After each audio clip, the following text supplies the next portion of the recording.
raise some of those issues, and partly in the spirit that you can do it. Because we all go through this experience. Sometimes we say, well, we have nothing to say, nothing to write. Sometimes we say we've got lots of information, but how to write it down. And this is what we call writer's block. So there are all these issues that we all go through, whether we are on this side of the dais or that side of the dais. So I put these slides together. Some of them are humorous, but I thought they will cheer you up rather than putting you to sleep. So while I was preparing this presentation, I was also thinking about what was happening in my adopted country. And this is 10 Downing Street. So I don't know who is going to be the next Prime Minister. There have been so many Prime Ministers, I've lost count of them. But it also reminds me of this kind of process in parliamentary democracy, which we have been seeing in Pakistan, what we call the game of musical chairs. It's actually a student of mine who is teaching in Salisbury, which is a very historic city in England. So he was my student, and he's a teacher now after doing his PGCE, and he shared it with me.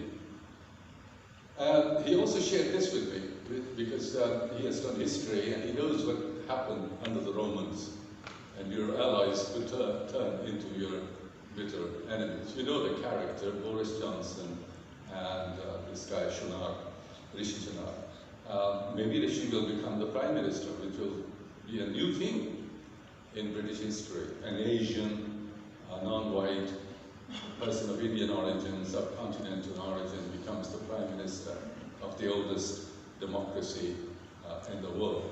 So I thought I'll share this with you because I know Boris Johnson very well because I've followed him, his articles in The Spectator and also in the Telegraph, which are pro-Tory party newspaper. And also, he's very fond of Romans.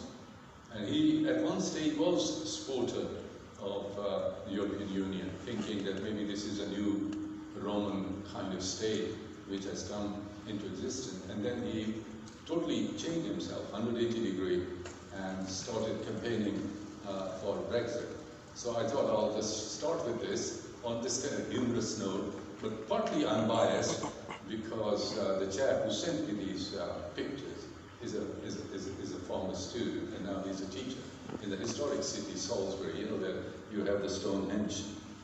Now, to be a writer, some people think it is divinely gifted thing. It's providential. You are a born writer. You are a born artist. You are a born musician. One view is no. It all owes to your hard work.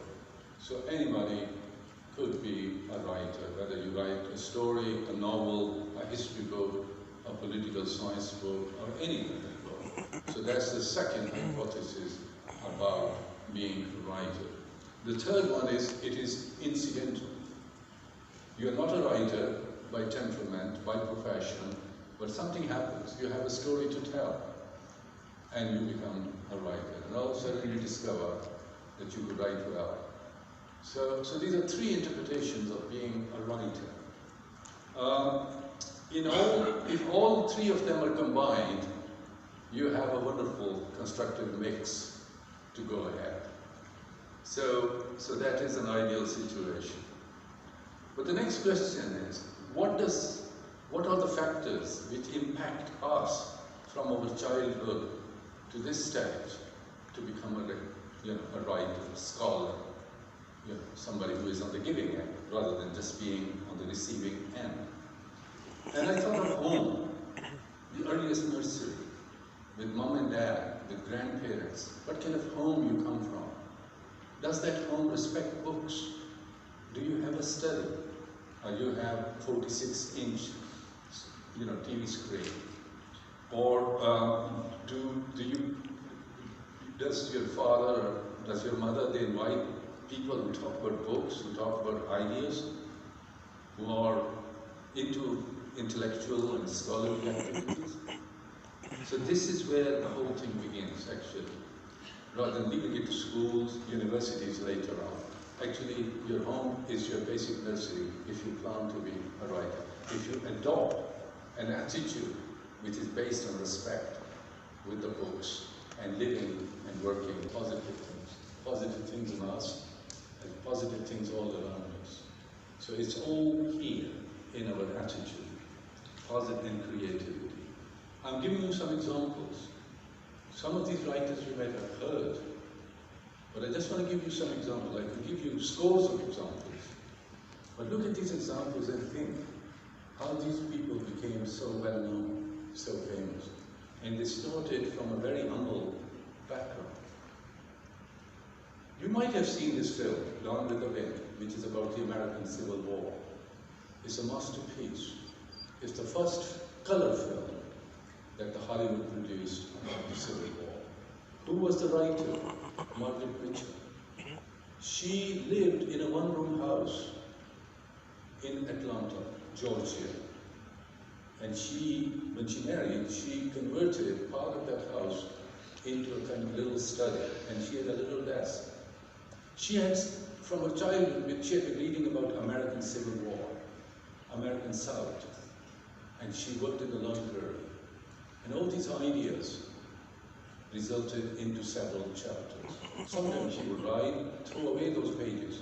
Sometimes she would pick them up and put them together. So when she wrote this book, Gone with the Wind, it came out in 1936.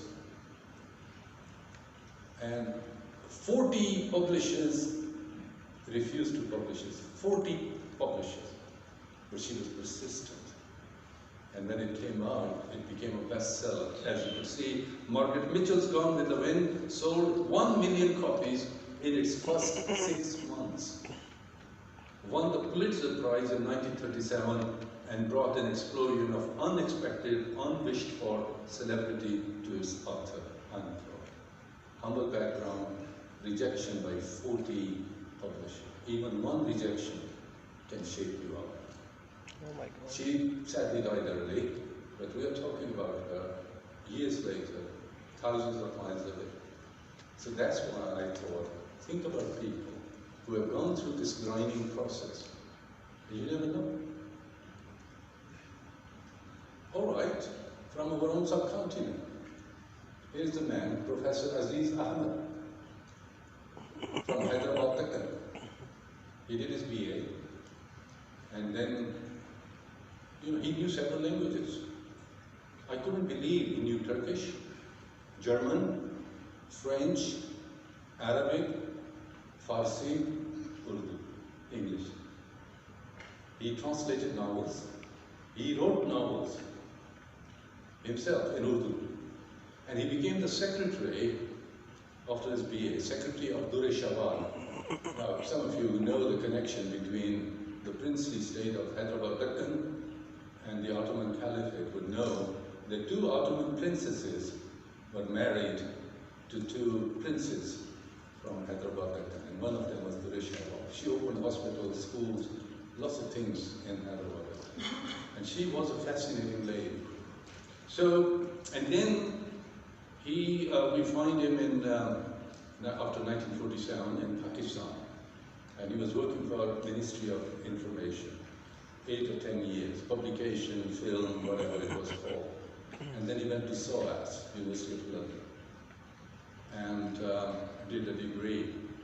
But would you believe it? His writings, his knowledge, his scholarship, especially on the intellectual history of Islam in South Asia, that is where we both share this academic interest. He became so well known that without PhD, he was invited by the University of Toronto in Canada to become a professor. And he taught there until his death. And he died in 1978.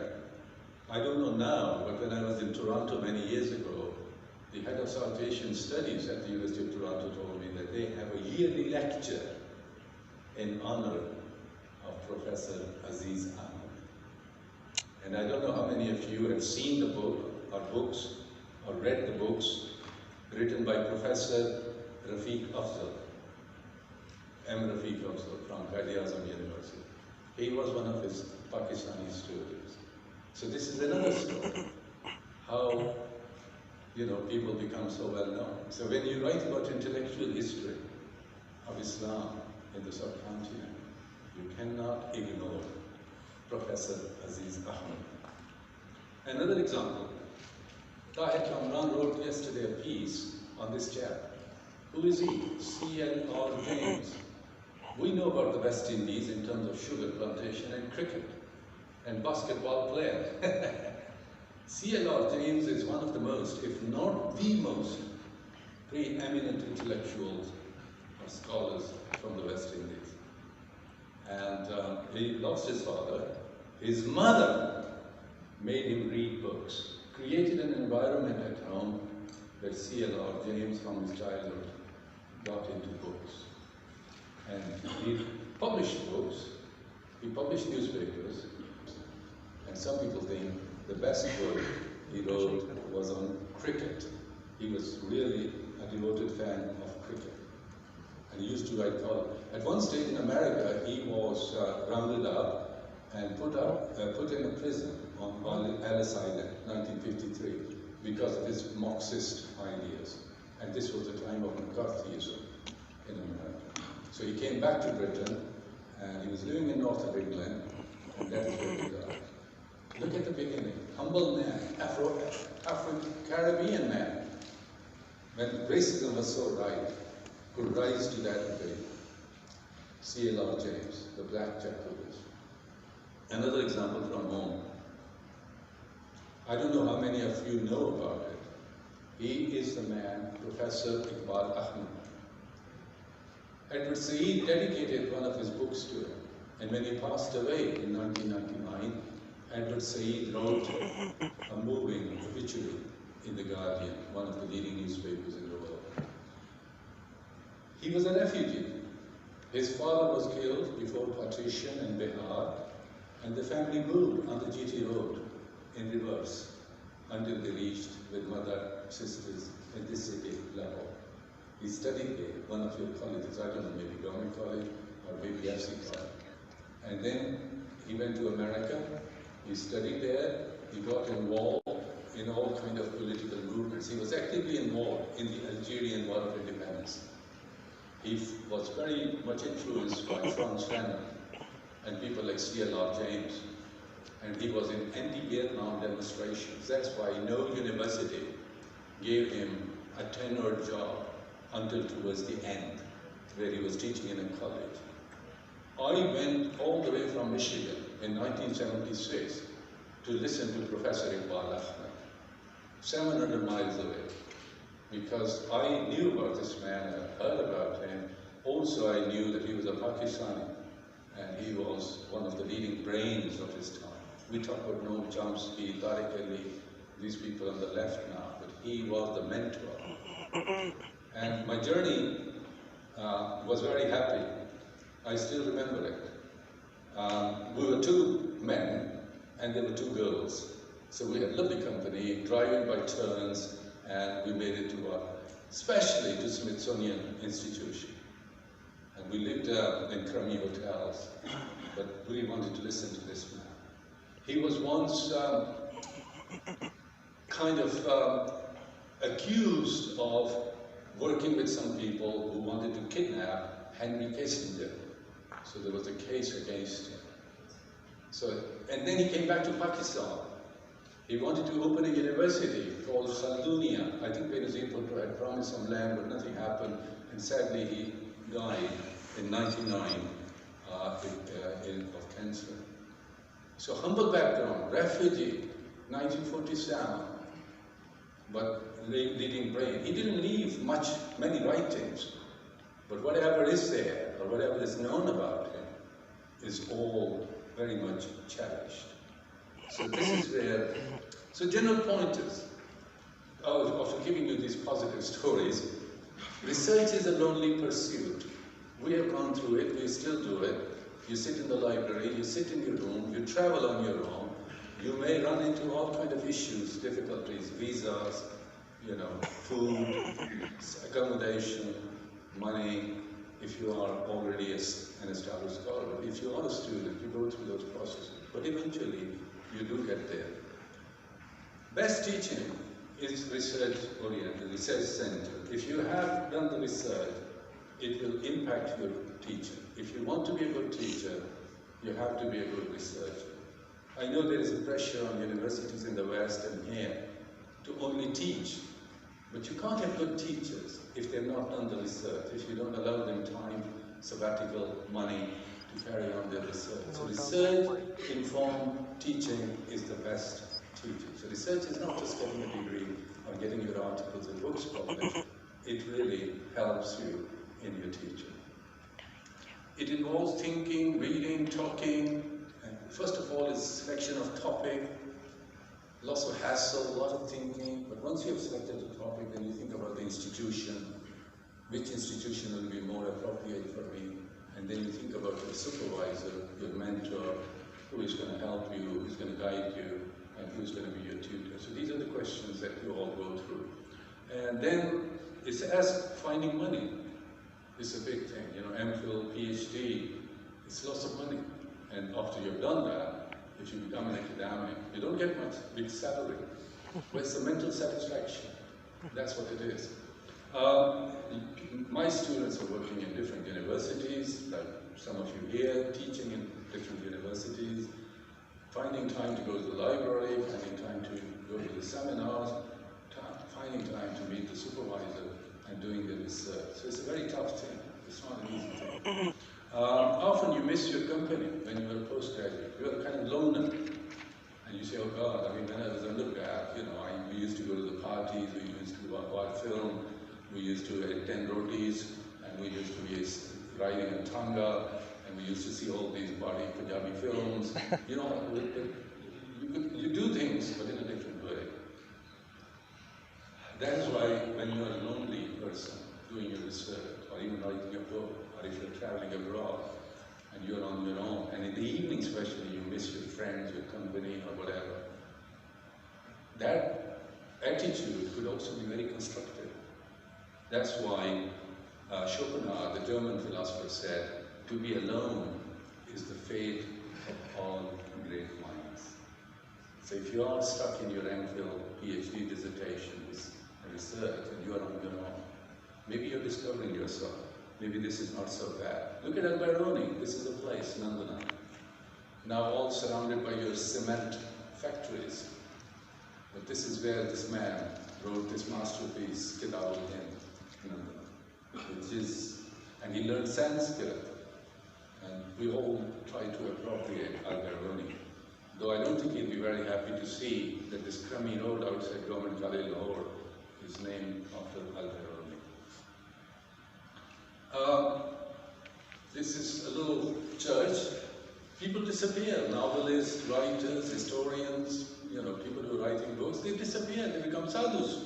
They are like sadhus. They have their fun, but they become lonely. They become solitary. They work hard. They concentrate, and this is how things happen.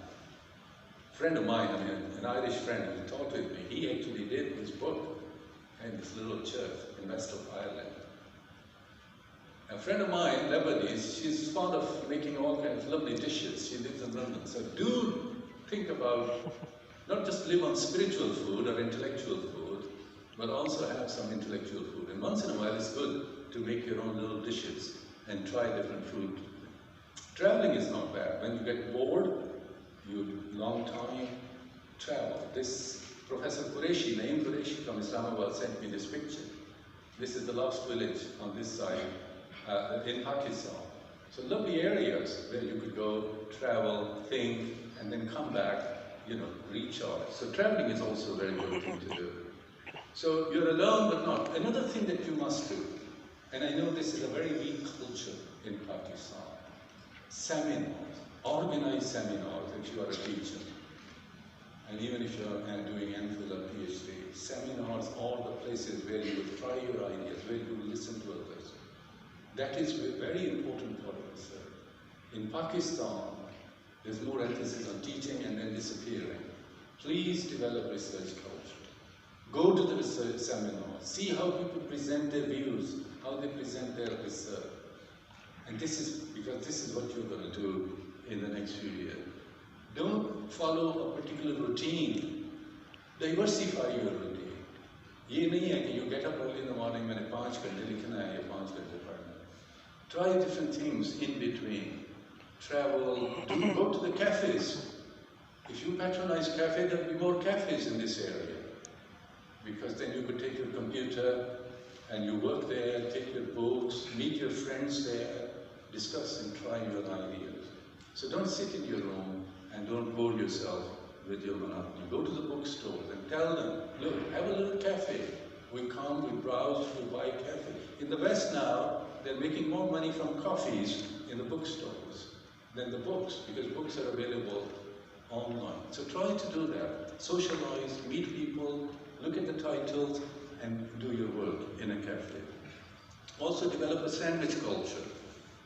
Don't eat lots of roti, salad, biryani during the day, because it slows you down. Eat it in the evening or maybe.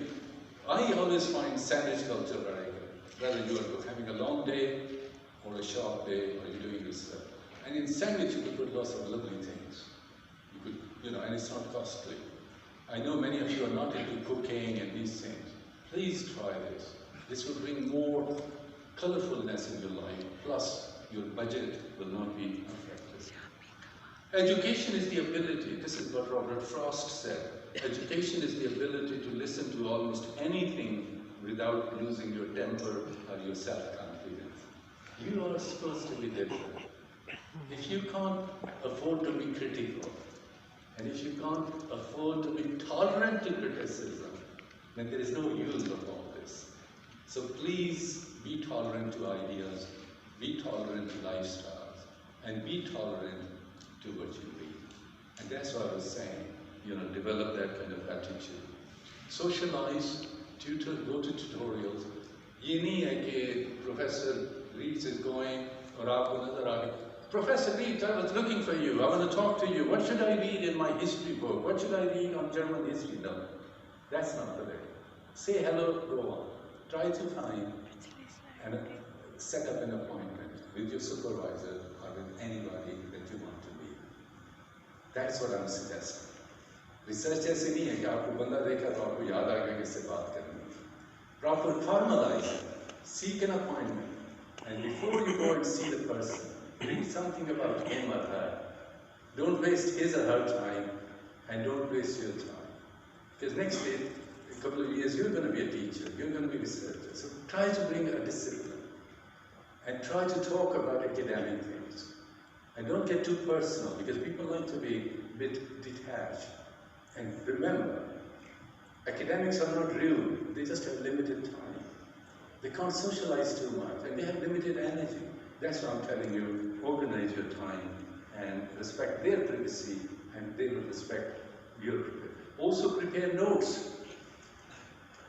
Read books and dissertations, because I've been examining dissertations at different levels, like Dietrich, for a long time.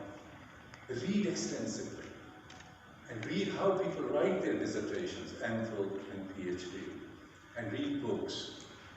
And so that your knowledge, your fluency, your vocabulary, your expression, overall, they become enhanced. And study introduction, especially, why this book was written. How did she or he project, like what Dietrich was saying, why you want to do your thesis? If somebody else has tackled the same subject. So you have to read whatever is there on that subject and then create your own justification. When you listen to the seminar, they tell you why I'm doing this seminar, how I'm going to present. The same way when you do your dissertation, you have to justify it. And so your own interest, source material, durability, these are the things which matter in your journey. Now, preparing your literary review, because I thought I'll say a few things about literary. Literary review is what is available on that topic or any topic related to your area of research. And you need to show that you have read those items, articles, chapters, dissertations, books, reports, newspapers, whatever. And just don't mention them, because sometimes I come across dissertations and say, oh, Ian Talbot has written this. Oh, Charles Kennedy published this book. No. Your examiner, your reader wants to know, what do you know about that book? What does Talbot say? What does Kennedy say? So some hypotheses, some basic arguments of those books, those articles, you need to be familiar with. Just mentioning those people is not enough. And categorize your literary review, because this will be either your introduction or your first chapter of your dissertation. Categorize it either on the basis of the topic, on the basis of theme, on the basis of category, whether you're dealing with political science or history or philosophy. Just don't jumble them up. Have some kind of organization in that piece called literature review. For example, I'll give you a kind of case study. If I am to do an MPhil or PhD on Sarfraz Hussain, how would I do the literature review? My first chapter. Now, who is Sarfraz Hussain? He was a great benefactor. You have a library and a room named after him. He came back from Cambridge. He practiced in Sialkot, then in Lahore. He became a politician. He founded a very formidable party, the Unionist Party, which ruled Punjab until 1947. And it produced two prime ministers, one who is buried outside Badshahi Mosque, Sir Sikandar Hayat Khan, who was the grandfather of Tariq Ali, and the other one, Sir Khizr Hayat. So who was this man, middle class, formidable? He died in 1936. And so why did we name after these two rooms? Because he was very much into educating people like you, especially from the Muslim background, because Punjab, Muslims are in majority, but when it came to education, you were a minority. So if I had to do that, literature review for my MPhil or PhD on Sarfraz Hussain, so I would talk a little bit about Punjab, especially the British.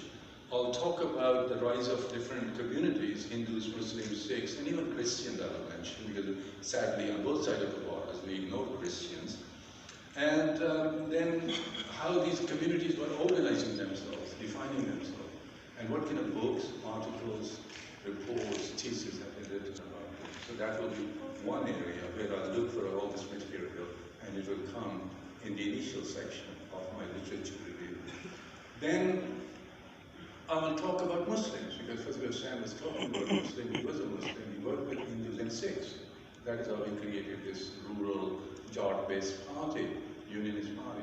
So I'll talk about Muslim, what they are Muslim middle class, who were these Muslims, where were they based, what they were doing, and what has been written about.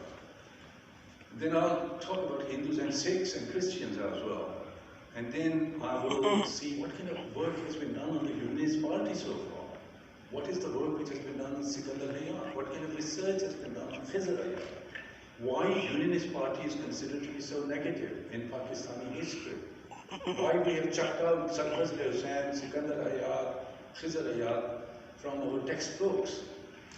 So play with those ideas and look at some of those books which have been written on this subject and reveal them in my literature, reveal them in that piece.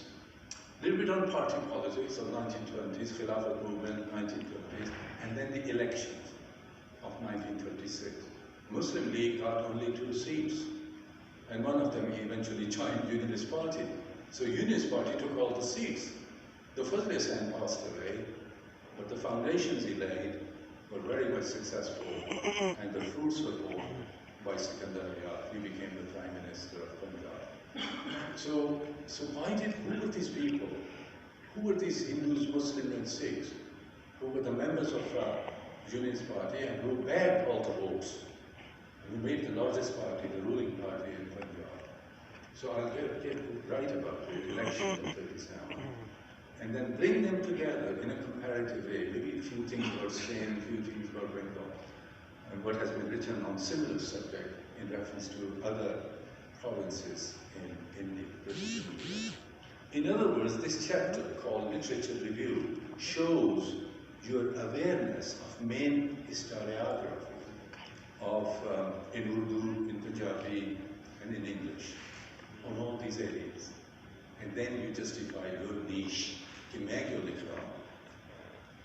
Why do you want to do it? Exactly what Dietrich was saying. You have to justify. Why I want to do this, 3-4 years work on it? What are the areas that you are going to investigate? Maybe some other people have ignored that you already talked about.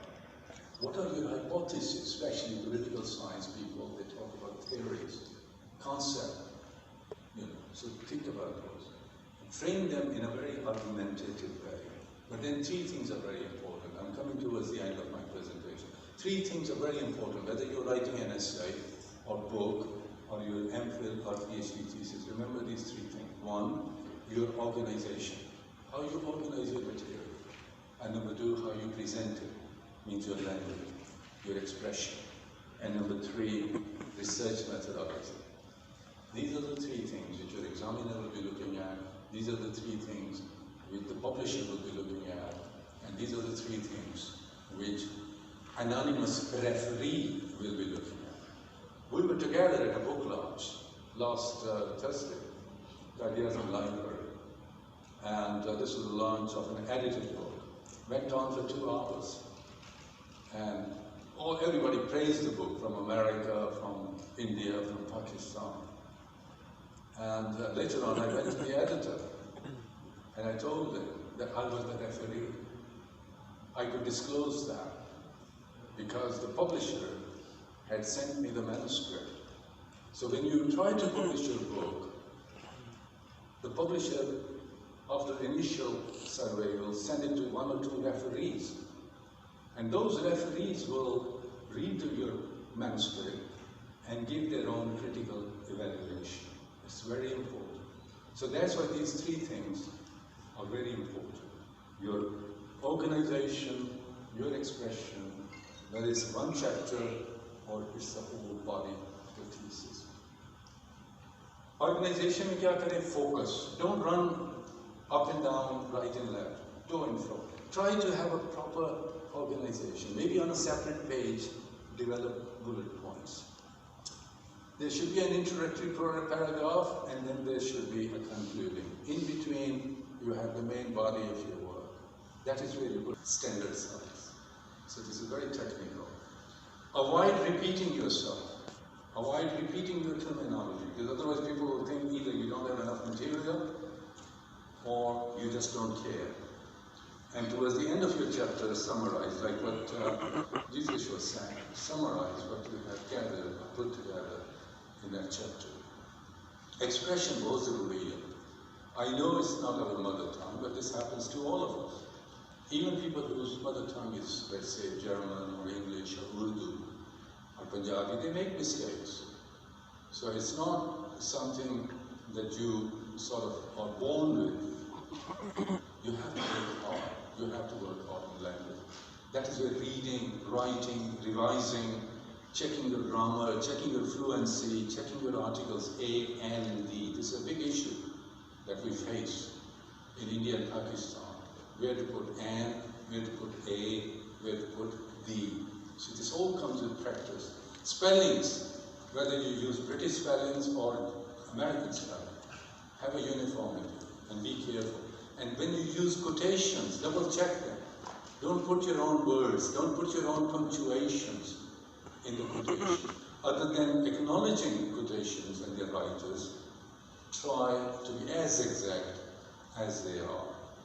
And don't use very long sentences, and don't use very short sentences. Fluency, and clarity, and grammar. You could always use maps in your thesis or in your book. You could always use tables. You could always use graphs. Sometimes people even put pictures or illustrations. But do acknowledge their sources. And don't mention Wikipedia all the time. Research methodologies, 3rd thing, very important. You are getting a research degree, MPhil, PhD. How to do the references, how to lead the reader into a quotation. Don't just put the quotation without any context. Don't write the name of the country when you are writing the place of publication. It's not Pakistan, it's Lahore or Karachi. It's not Michigan, it could be Detroit or Ann Arbor. It's not Germany, it could be Berlin or Hamburg. It's a city, place of publication. And how do you italicize the titles, all those? How do you differentiate between a reference which is an authored book and a book which is edited? And how do you sort of give a reference about the newspaper, about an article from a dictionary or from the internet? So these are the things which I thought are very important. And your bibliography is very important. Always remember, other than acknowledging your references, have a very good bibliography. And look at the books, your course books, published research books. How do they organize bibliography? You could always find a thesis, follow it, or you could find a published book. How to organize it. Yeah. Bibliography is the acknowledgement of your sources. But when you're writing down the title of the books in an alphabetical order of the authors, don't write page numbers. For the journals you write page numbers, but for the books you don't write page numbers. You give page numbers only in the footnotes or endnotes of the text. Don't write when you're tired. And among many other people, also take breaks and enjoy your time. This is the last one. Why do we all do this? This old stuff that we have been talking about. It is for self-realization, self-satisfaction, for a degree, for a job, for recognition, and most of all, self-attainment. Yes, I can do it. Why not?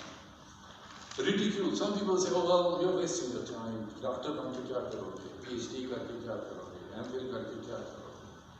Because you want to be different. You don't want to be one of those 85% people who have never been to a library. And you want to, be on giving up. And once you develop this rhythm, you will see it will become part of your life. And so if people say silly thing, don't worry, Oscar Wilde said, ridicule is the tribute paid to the genius by the mediocrities. Mediocre people will always ridicule those people who are hardworking, who are committed, who are diligent. And you are those very people. Thank you very much. Two more pictures. This is how you become so famous. Your hard work, in any field. One is a scientist, Einstein, and the other one is Rabindranath Tagore, the famous writer, Nobel laureate. And we're sitting there remembering these two big brains. That is self-attainment, and that is God. And this man is one of my favorite scholars. He lives in California. If you get time, do read in. If you're not much into reading, do watch his videos. How, we Muslims talk about what has gone wrong, and how the Muslim intellectuals face this issue. बहुत सारी बातें हम मुसलमान मुल्कों में नहीं कर सकते, जो हम बाहर कर सकते। ये नहीं है कि हमारे अंदर दुख दर्द नहीं है, ये है कि हमारे सर पे तलवार नहीं है। समझ गए आप? Okay, look after yourself. Thank you.